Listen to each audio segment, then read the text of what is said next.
ప్రవేశపెట్టినటువంటి రాష్ట్ర బడ్జెట్లో ఈ అతిపెద్ద జిల్లా అయినటువంటి నల్గొండ జిల్లా అభివృద్ధికి ఎటువంటి ప్రత్యేకమైన నిధులు కేటాయించడం పట్ల భారతీయ జనతా పార్టీ తీవ్రంగా నిరసన తెలియజేస్తూ ఉంది.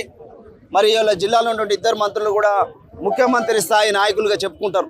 వీళ్ళు మాటలకే పరిమితం తప్ప ఈరోజు ఈ జిల్లా అభివృద్ధికి ఎట్లాంటి ప్రత్యేకమైన నిధులు సాధించడంలో విఫలమైనవి కాబట్టి వీళ్ళు రాజీనామా చేయాలని బీజేపీ డిమాండ్ చేస్తూ ఉంది.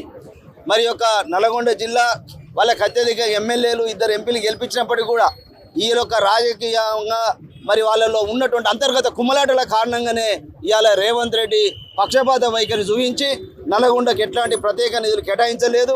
బడ్జెట్లో మొత్తం కూడా మరి రాష్ట్ర వ్యాప్తంగా కూడా రొటీన్గా అన్ని శాఖలకు నిధులు కేటాయించారు తప్ప నిర్దిష్టంగా ప్రత్యేకంగా ఈ జిల్లాకు ఎట్లాంటి నిధులు కేటాయించడం పోవడం పట్ల బీజేపీ నిరసన తెలియజేస్తూ ఉంది. కూడిన నల్లగొండ ప్రాంతానికి ఈ రోజు ప్రవేశించిన బడ్జెట్ లో ఎలాంటి ప్రత్యేక నిధులు కేటాయించకపోవడం ఈ యొక్క నల్లగొండ జిల్లా మంత్రులు వెంకటరెడ్డి అదేవిధంగా ఉత్తమ్ కుమార్ రెడ్డి వైఫల్యం స్పష్టంగా కనిపిస్తుంది. నిధులు తీసుకురాలని మంత్రులు వెంటనే రాజీనామా చేయాలని భారతీయ జనతా పార్టీ డిమాండ్ చేస్తుంది. రాష్ట్ర కాంగ్రెస్ పార్టీ రాష్ట్ర ప్రభుత్వం నల్గొండ జిల్లాకు తీరని అన్యాయం చేసింది. ఆ రోజు బీఆర్ఎస్ కేసీఆర్ మరి ఏమన్నాడు, కూర్చొని నేను ఎస్ఎల్బీసీ పూర్తి చేస్తా అన్నాడు.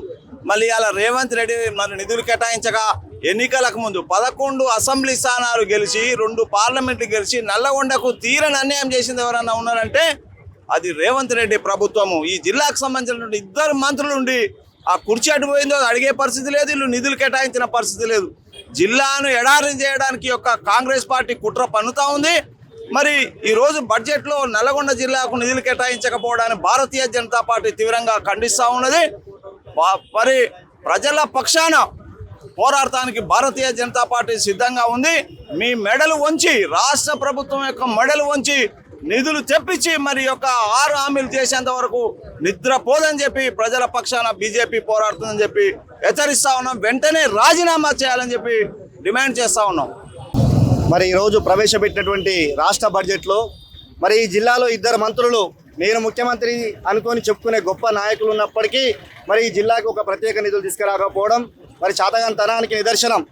మరి ఏదైతే కేంద్ర ప్రభుత్వం పెట్టిన బడ్జెట్ ఈ దేశవ్యాప్తంగా అన్ని వర్గాల ప్రజలకు ఆమోదయోగ్యంగా ఉన్నటువంటి బడ్జెట్ను మరి వ్యతిరేకిస్తూ మరి అసెంబ్లీలో మరి తీర్మానాన్ని పెట్టడం అనేది దుర్మార్గమైనటువంటి చర్య.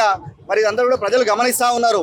మరి రాష్ట్రానికి కేంద్రం నుంచి అనేక రకాలుగా మరి నిధులు వస్తున్నప్పటికీ మళ్ళీ ఏదో మేము పోరాటం చేయలేదు అని చెప్పకుండా మరి అసెంబ్లీలో తీర్మానం చేసిరు. ఈరోజు అదేవిధంగా ఈ రాష్ట్ర బడ్జెట్ ఏదైతే ఉందో ఈ నల్గొండ జిల్లా ఉమ్మడి జిల్లాలో దాదాపు 11 ఎమ్మెల్యేలు 2 ఎంపీలు గెలిపించుకున్నా ఏ ఒక్క ప్రాజెక్టు కూడా ప్రత్యేక నిధులు తీసుకురాలేని పరిస్థితి. మరి ఈ సందర్భంగా భారతీయ జనతా పార్టీ నిరసన వ్యక్తం చేస్తూ మరి ఇద్దరు మంత్రులు కూడా రాజీనామా చేయాల్సిన అవసరం ఉన్నది.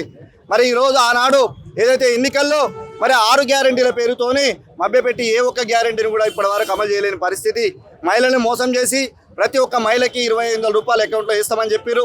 అదేవిధంగా మరి చదువుకున్నటువంటి విద్యార్థులకి మరి మహిళలకి అమ్మాయిలకి మరి స్కూటీని కొనిస్తామని చెప్పారు. మరి అదేవిధంగా రైతు బంధు 15,000 రూపాయలు అన్నారు.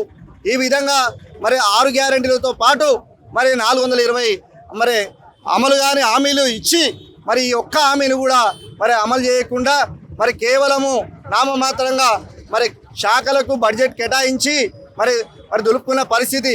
మరి వెంకరెడ్డి మరి నీ శాఖకు మరి చూసినట్టయితే మరి మేము టీవీలో చూసినాము. మరి నీ శాఖకు 5,000 కోట్లు మాత్రమే మరి కేటాయించారు.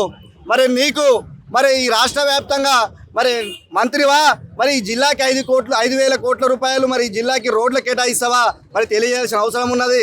ఎందుకంటే మరి నువ్వు కేంద్రానికి వెళ్ళి మా మంత్రి దగ్గరికి వెళ్ళి మరి నేషనల్ హైవే రోడ్లను మరి శాంక్షన్ చేస్తే అవి నేను పెట్టినా అని చెప్పేసి మరి గొప్ప చెప్పుకొని ముందు పోతున్నటువంటి వెంకరెడ్డి ఈ జిల్లాకి మంత్రి అయ్యి నువ్వు 8 నెలలు అవుతుంది.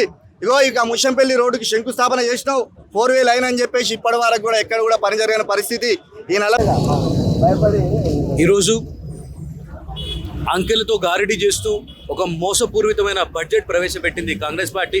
మరి మొన్న భారతీయ జనతా పార్టీ కేంద్రంలో బడ్జెట్ ప్రవేశపెట్టినప్పుడు తెలంగాణకి ఏ విధమైన నిధులు కేటాయించిందని చెప్పి అడిగిన కాంగ్రెస్ ముఖ్యమంత్రి ఎమ్మెల్యేలు నేను ఒక ప్రశ్న వేస్తా ఉన్నాను. మరి మీ రాష్ట్ర బడ్జెట్లో నల్గొండ జిల్లాకి మీరు ఏం ప్రత్యేకంగా నిధులు కేటాయించిండ్రు? మరి ఇన్ని ఇరిగేషన్ ప్రాజెక్ట్స్ అన్నీ ఉన్నాయి. ఎస్ఎల్బీసీ నేను పూర్తి చేస్తాను, మరి శివనగూడెం ప్రాజెక్ట్ పూర్తి చేస్తాను, పిల్లాయిపల్లి కాలువ, ధర్మాయిపల్లి కాలువ, ఇట్లాంటి ఎన్నో ఇరిగేషన్ ప్రాజెక్ట్స్ అన్నీ కూడా పూర్తి చేస్తానని చెప్పి హామీలు ఇచ్చినటువంటి కాంగ్రెస్ ఎమ్మెల్యేల మంత్రులు, మరి మీరు చేతగాని మంత్రి కోమటిరెడ్డి వెంకటరెడ్డి గారు మరి ఒక ఈ స్థానిక ఎమ్మెల్యేలు కూడా మీరు నల్గొండ జిల్లాకి ఎటువంటి నిధులు మీరు కేటాయింపు చేయించుకోలేకపోయినరు. మీరు నల్గొండ జిల్లాకి తీసుకొచ్చింది కేవలం గాడిద గుడ్డు మాత్రమే. మరి ముఖ్యంగా మహిళలకి మరి స్కూటీ ఇస్తా అని చెప్పిండ్రు, రైతులకి మరి రైతు భరోసా అని చెప్పిండ్రు. ఏవైతే రైతులకి, మహిళలకి, యువతకి 5 లక్షలు మరి మీరు ఆ రోజు ప్రామిస్ చేసిండ్రు. మరి ప్రతి ఒక్క మహిళలకి 2500 నెలకని చెప్పిండ్రు. మీరు ఇచ్చిన 6 హామీలు ఏవైతే ఉన్నాయో అవి ఓన్లీ ఫేక్ హామీలు, ఫేక్ గ్యారంటీలు అని చెప్పి ఈరోజు తెలంగాణ ప్రజలు ఈ బడ్జెట్తో అందరికీ అర్థమైపోయింది. మరి దానికి నిరసనగా ఈరోజు నల్గొండ జిల్లాలోని నల్గొండ పట్టణంలో భారతీయ జనతా పార్టీ నాయకులు అందరూ కూడా నిరసన తెలియజేస్తూ ఉన్నారు. మేము ఇమీడియట్గా డిమాండ్ చేస్తూ ఉన్నాము, స్థానిక మంత్రి, చేతగాని మంత్రి, దద్దమ్మ మంత్రి, మరి నల్గొండకి ఏమీ నిధులు తీసుకురాలేనటువంటి మంత్రి ఇమీడియట్గా రాజీనామా చేయాలి అని భారతీయ జనతా పార్టీ డిమాండ్ చేస్తూ ఉన్నారు.